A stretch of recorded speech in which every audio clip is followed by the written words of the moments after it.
Here's a 2017 Volkswagen GLI with the remote start integrated into the factory key fob. I'm going to show you how to do reservation mode in order to remote start the car.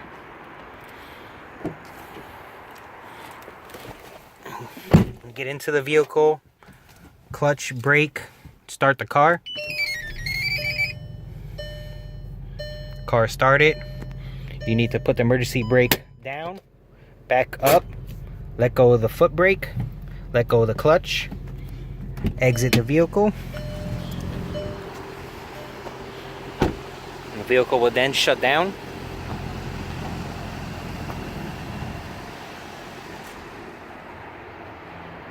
The car is shut down. Now you may remote start it. Lock button 3 times.